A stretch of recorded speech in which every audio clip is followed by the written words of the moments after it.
So now we're going to move on to an actually fun subject instead of the crazy people of the world. A few of my favorite things, part 3, back from my February series, Exciting Tech. This article will conclude my second trilogy, which is focused on discussing several things that have added enjoyment or hope to my life, in spite of today's somewhat negatively oriented world. In the first installment, I shared my love of the phenomenal storytelling in old movies that still strikes a relevant chord today. In the second edition, I discussed my newfound enjoyment of the fascinating world of podcast discussions. And today, I want to talk about some of the beneficial advancements in technology. There are a lot of negative results created through technology. So I thought it might be nice to consider some of the good ones too. I am someone who quite simply would not have survived if I had been born in another time. My health problems have created a very restricted life, and there are still no cures for the conditions I was born with, and only marginally effective treatments. But the sheer rate of advancements in all areas, from travel and flight to computers and internet, and in medical advancements made during the last few decades, are the reason I am still here. Simply put, in another time, I would have died in adolescence. And like many people who lived in those days, those few years of existence would have been the extent of my tragically short life. Instead, I was born in an era of frighteningly rapid advancements. And for the time being, I'm still here.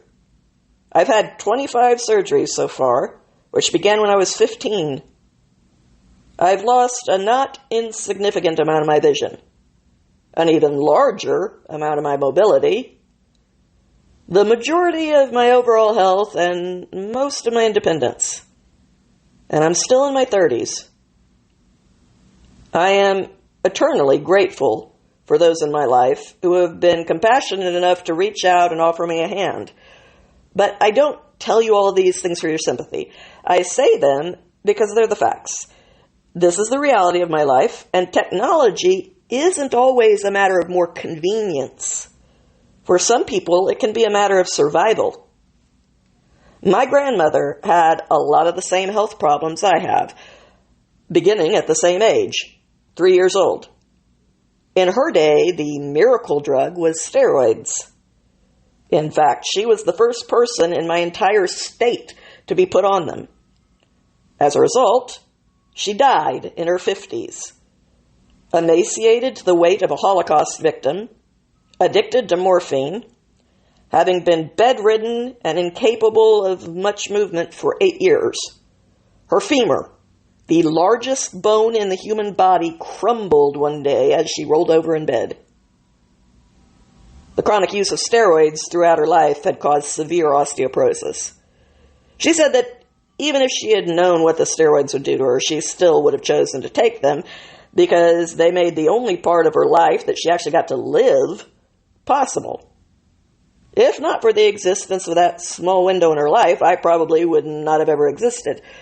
Still, I've seen enough miracle advancements during my experience with the medical world to know that however terrible the disease is, sometimes the cure turns out to be even worse. My mother, unfortunately, learned the hard way that blind trust in the experts is a luxury that no one can afford, least of all a mother of children with life-threatening health problems. She found out that the medical community can quickly devolve into treating them like interesting lab rats if you're not really careful. Don't get me wrong, I've known many amazing doctors who I consider friends, but when you grow up with health problems, you learn that educating yourself, advocating for yourself, and being able to do your own research about the next choice in managing your health is a life and death matter. Most people can get away with just trusting what their doctor advises because they're basically healthy. So it works. at least until they're older. By then it's a habit, so when they reach their first few health crises, that blind trust usually leads to a costly complication or may even cost them their life. I will add one further observation, that healthcare has a massive amount of variation in terms of quality in different parts of this country. I've learned this firsthand repeatedly. And doctors who have lived in major cities on the east or west coasts and then have come here to practice in more rural heartland states will tell you the same thing. But I don't want to get sidetracked on the healthcare system today. I want to talk about some of the things that technology offers for people like me that improve our day-to-day struggles. There are amazing advancements in things that have been helping the disabled for years, like service animals. They are trained to do some really amazing things these days. Unfortunately, a lot of nonprofit organizations have switched over to exclusively training emotional support animals since they require much, much less training. The places that still offer full service dogs like mobility dogs, guide dogs, seizure alert dogs, dogs for the hearing impaired, etc., are hopelessly flooded by the increased demand on these few remaining facilities, and they prioritize veterans, as they should. They can't supply enough trained animals to help more than a few of those who need them. Private training is also available, but it takes several years and literally tens of thousands of dollars, which means it's out of reach for most people, including me. But it's still quite impressive to see the variety of tasks these animals can be trained to do. If you want to be inspired, just go to the website of an established school like CCI and see what they train their service dogs to do. Many of these things that make a big difference in the day-to-day lives of people like me are the small things. After my mom passed away a couple of months before COVID hit, I had to adapt to living on my own with no daily help for the first time. It was not easy, and it continues to be a struggle. To say that my loss was and is painful can't begin to describe it. Small things, for example, a mechanized bottle opener, made a huge difference. It's vital that I consume a lot of electrolytes, and at the time I drank a lot of Gatorade. But even with my handheld tools, I couldn't open Gatorade bottles. The seals are much thicker than those on soda bottles and are too strong for me to be able to break. So I had to have somebody stop by every few days to break all the seals on enough small bottles, and they had to be small ones, so they would be small enough for me to hold and lift to last me for a few days. Then I found a cheap battery-powered opener that grasps the bottle and then grasps the lid and twists in opposite directions to break the seals. It's slow, which is inconvenient when you're in a hurry, but still, it allows me to be independent in that one area rather than having to rely on others for yet another thing. And it meant I didn't have to worry about running out of open bottles too quickly and ending up dehydrated and headed for the emergency room. In a world where every task that requires opening something often ends in failure and always in pain and frustration, having one less thing to struggle with means a lot. Child-proof packaging is a great thing for protecting kids, which is obviously a good priority to have. But we've moved from child-proofing things that are dangerous and that kids will inevitably be around to child-proofing everything, just so that parents don't have to be inconvenienced by having to put any effort into thinking about where they safely store things in their homes with children.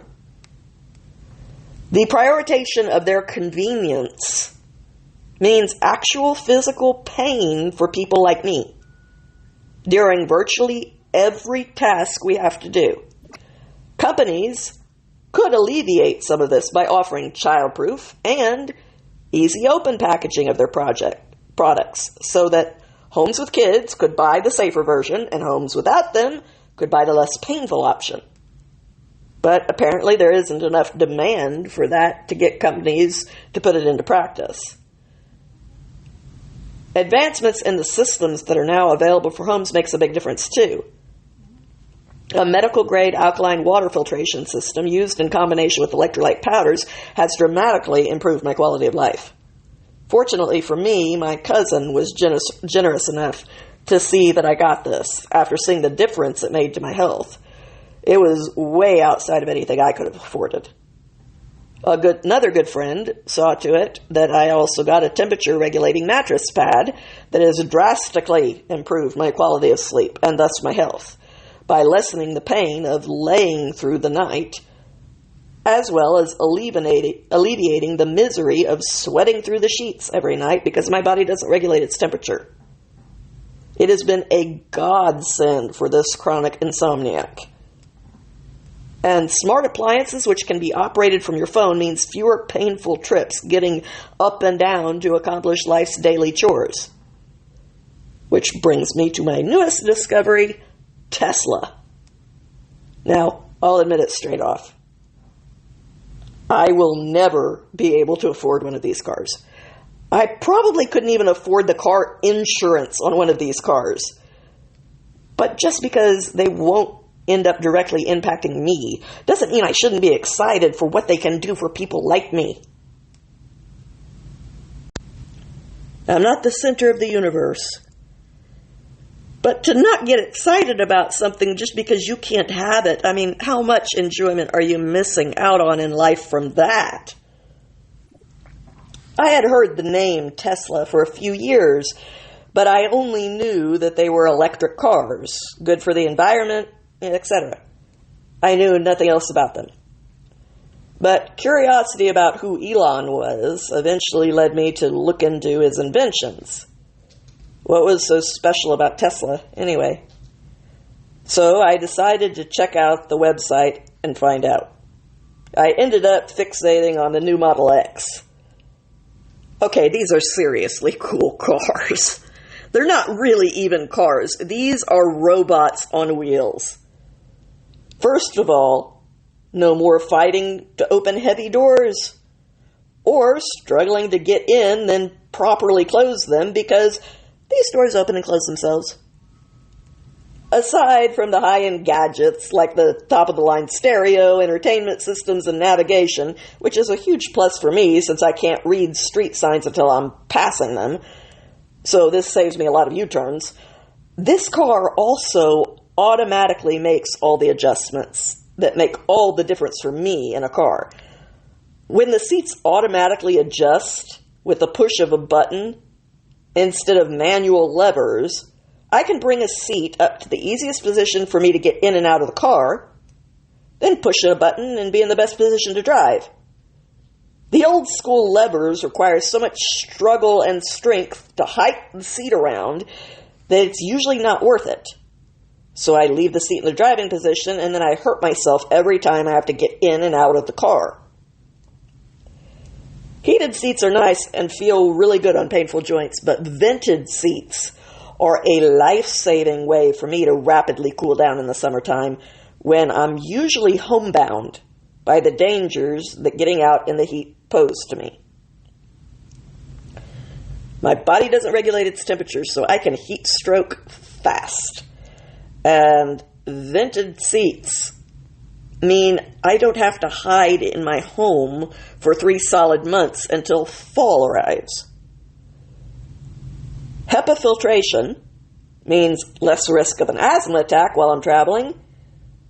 And the size of the cabin means that it's less painful for me to get out of the house and be part of the world in the first place, as well as providing the room to easily load and unload any of my medical equipment. The fact that Tesla is electric means no more struggles at the gas station. Self-serve gas stations put an end to the few remaining full-service stations during my childhood. But when you can't physically pump your own gas, that's a problem. Now, I will say that unlike some of the other chains, Quick Trip employees have always been polite and never acted annoyed with me when I had to ask them to pump my gas for me. But still, having to drive to the pump, leave the car, and hobble inside the store, sometimes in the heat, and in all kinds of weather, be it rain or snow, to get an employee and hobble back out every time you have to fill up, even when you're met with understanding and helpfulness, is a hassle that charging your car at home solves. Safety features are always a plus for someone for whom even small accidents can have a major effect. But it's the features like cameras and alert systems that make a big difference safety-wise every time I drive. When you have a limited range of motion, blind spot monitoring and backup cameras save you a lot of pain instead of trying to wrench around to look over your shoulder.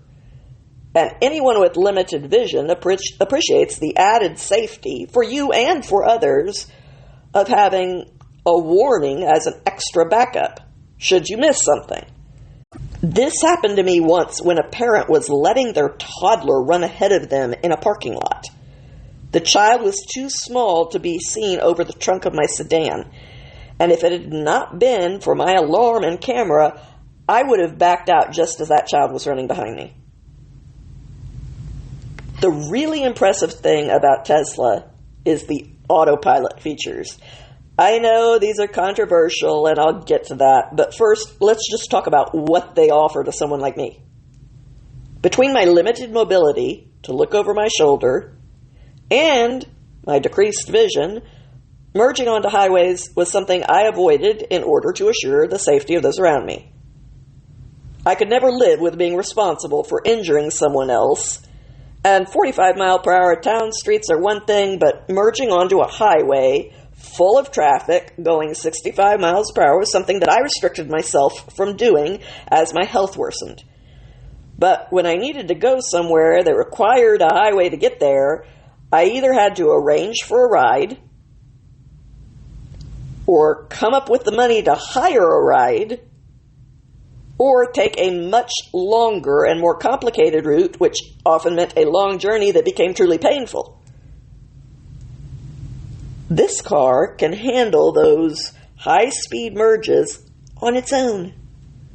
So when used by an attentive driver, it offers another small piece of independence to people like me. It can do the same thing when it comes to changing lanes in heavy traffic.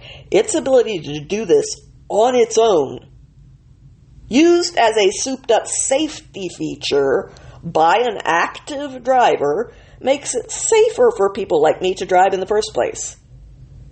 Its ability to parallel park itself means less pain for me and less chance that I ding your car. But the coolest feature for me of Tesla's autopilot features is the summon or fetch feature. One of my health problems involves tending to heat stroke very easily, meaning I would have been toast in the days before air conditioning. But it also means that I have actually passed out just crossing a Walmart parking lot with heat radiating up from the asphalt on a summer day. So, in the summer, no driver to pick me up at the door means no leaving the house until fall. Tesla's SUV can start itself with the push of a button, get the air running, pull out of any parking space even when the handicap ones are full, and drive itself to the door to pick me up. Now that's frickin' awesome. But aren't these autopilot features dangerous? Haven't they caused accidents? Not exactly. Irresponsible drivers who were abusing these features have caused accidents. If you treat them like really advanced safety features to compensate for human error, then they're phenomenal. But if you act like you're living in a Jetsons cartoon and have the car drive itself while you text or post on social media, then yeah, it's an unsupervised machine that isn't always going to be right. even though all Teslas with autopilot download and learn each time a driver has to interfere with the situation and adjust for something that the autopilot is missing. They're AI. They learn from every mistake, the entire fleet. But if people are going to abuse that, shouldn't we just get rid of all autopilot stuff and make people drive the way they always have? Well, that's kind of like childproof packaging, which I mentioned earlier. To punish the innocent people just because some people don't want to have to be responsible for their own behavior isn't the solution. When someone is irresponsible, punish them, not others. If someone abuses the autopilot features, then they should be penalized, barred from the privilege of accessing them. It's the same principle we already use. People have a right to drive, but they have a responsibility to drive sober. If you drive drunk, you are being irresponsible by endangering the lives of others, which you don't have the right to do. If you choose to be irresponsible and drive drunk, you can lose the right to drive at all. We applied this principle to texting while driving too, when it became a problem. This is the same thing. It doesn't need to be any more complicated than that. To curtail advancements that could mean that somebody like me could go out into the world safely and participate because someone else isn't being responsible makes no sense. This is especially true when you consider all the ways that people can already drive irresponsibly and do all the time. They should lose access to features like autopilot and probably even to driving at all. But that's not a reason to throw the baby out with the bathwater. Why do I even care, since I'll never own one of these cars? Because I know what it is to love to drive and no longer be able to do it because of my health and finances. As a child who grew up disabled and always different, when I finally was able to drive, I loved it. I mean, I cannot tell you how much I love driving. I love the freedom that I don't experience in my body, but I experience it in a car. I can take it. I can go where I want. I'm in control of my life. I can get out when I want to, go where I want to, be a part. You don't understand what it is to lose that unless you also have lost it. And if you've never had to ask a friend for a ride every time you run out of milk a little too soon, or have to make plans weeks in advance to get a ride on a specific day to pick up a prescription you're going to need or go to a doctor's appointment, which means finding someone who won't mind spending half a day in a waiting room in addition to giving you that ride during a work day, then you don't really understand how much of your independence disappears with your car keys. If you take for granted the simple pleasure of being able to get in your car and simply go somewhere on a day when you really need to just get out of the house simply because you feel like it, you just want to go get a burger, or to drive down the street to pick up a corn dog when you're hungry and you're too exhausted to cook after a worse than usual day of pain, instead of just going to bed hungry because you can't afford to pay a delivery service $25 to bring you a filet-o-fish a half a mile away, then rest assured you will find out how limiting that feels one day, in old age, if not before then. Which brings me to my final point on the advancements of our present era. Tesla is available to the other people like me who can afford one because of Elon Musk. He's a very rich man. The richest man on the planet, I hear. And that has caused some to say he has an obligation to share the wealth. Now, I'm sure he contributes to charities the way most wealthy people do, but it's easy to single him out because he's top dog in the world of money. But what happens to all those advancements which people like me depend on in a world where all of the Elons are forced to redistribute their wealth? I take it that most people who want a share of Elon's money don't also want to share his relentless compulsion, which has driven him to actually live at his office full time at several points in his career. And I'm assuming that they don't want to share the risks he takes of losing his money when he gambles on a new invention.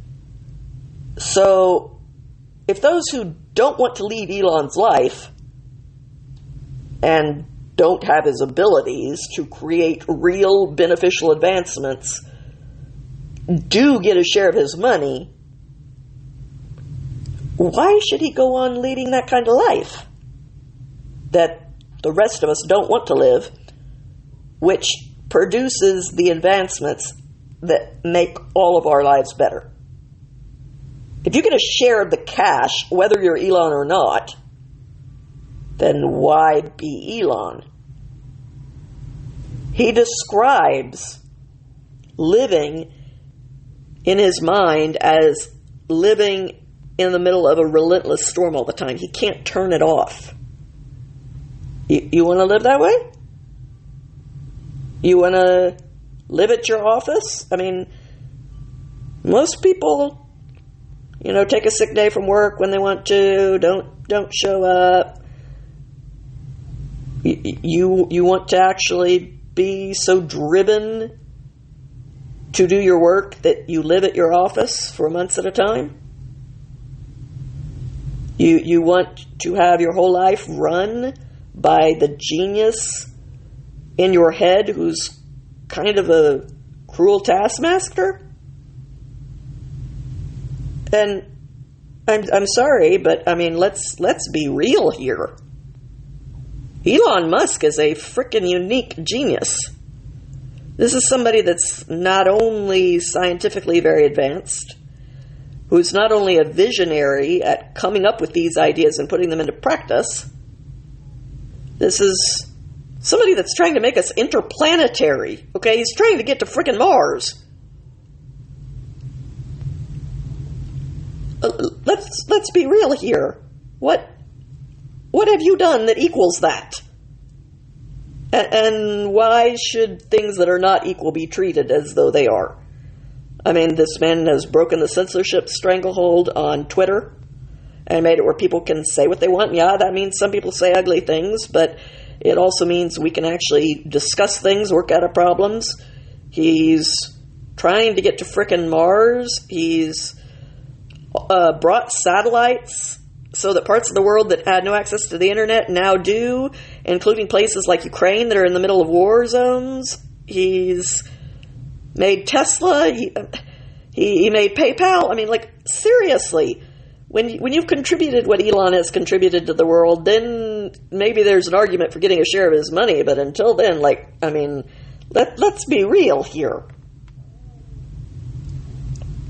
It's people like him doing those things who have the capabilities and also choose to live their life in a very harsh, demanding way that give us the advancements that have produced the Western world. If I thought differently about the world, I might say, hey, Elon, I'd like a Tesla X in red. Gimme.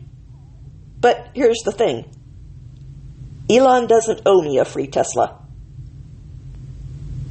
Just because I can't afford one doesn't mean that he's obligated to give me one and take a monetary loss just so that the world is more fair. As someone who grew up being told and observing that life's not fair, It is something I think people today could stand being reminded of, which is why I'm grateful for the people who've generously helped me, because they didn't have to. As a young adult, one of my doctors told me, most people get to live a relatively pain-free life for most of their life. They get to enjoy being young and only have to deal with some of that pain later as they become seniors. You don't get to have that. I'm sorry. I'm not trying to be mean, but that isn't available for you. You will spend every day of your life in some degree of pain, and nobody can change that, no matter how sorry we may be that you drew a crummy hand. You know what? I'm grateful for that doctor, because she was right. And telling me the truth so that I could have realistic expectations kept me from chasing opioids into addiction, falsely believing that they could make that life, a pain-free life, possible for me, when they can't. And I'm also grateful to my mom, who taught me other truths from the time I was a child. As in, you don't have to try very hard or look very far to find someone you wouldn't want to trade places with. It's about appreciating the blessings you have, not miserably focusing on the things you don't. Taking the money Elon has earned might make people happy for a short time, but it won't make them happy in a world where no one has any motivation to become an Elon. Then we would just end up back where we are after the money was spent. But with no more of Elon's contributions to the world, and no more cathartic telling off of big sponsors to their faces when they throw their weight around in order to control everybody else. To quote Elon, "Hey Bob, I hope you've enjoyed this week's podcast. If I remember correctly, I've got 2 more retro series and then we'll be all caught up. So I will talk to you again soon, my friends. Thank you for listening." Oh, and by the way, if you are looking for an incredible podcast to listen to, I cannot recommend enough Jordan Peterson's interview with Elon Musk recently. I mean, how freaking lucky are we that we live in a world where you can be a fly on a wall and listen to a conversation between a freaking genius who is making an AI that won't be woke. Okay? I mean, that like Google's AI, when they asked, it's so woke, it's so programmed to be woke that when they asked it for pictures of founding fathers like George Washington, it gave them a black woman in a colonial wig. When asked, what do popes look like? And I mean, I hate to break it to people, but right or wrong, every pope in history has been a white male, and it gave him an Asian woman. When asked, the problem even cut in the other direction. When you asked it, what did the Nazis look like? It tried to diversify the Nazis. It gave you black Nazis. I mean, it's like, this is insane. He's making real AI that's not programmed on politics, that's just meant to do what it does. And to hear him talk about that from this genius mind, talking to a Jordan Peterson who has studied human psychology his whole life, who understands what makes human beings tick probably better than anybody else on the planet in this generation. And you get to be on a fly on the wall and listen to these 2 men talk. I mean, how freaking lucky are we? So, seriously, if you take any of my recommendations for any podcast, go watch that podcast. It's unbelievable. So I had to go back and throw that in because I meant to throw that in earlier. But now that I have, I'm saying goodbye again, and I'll talk to you again soon.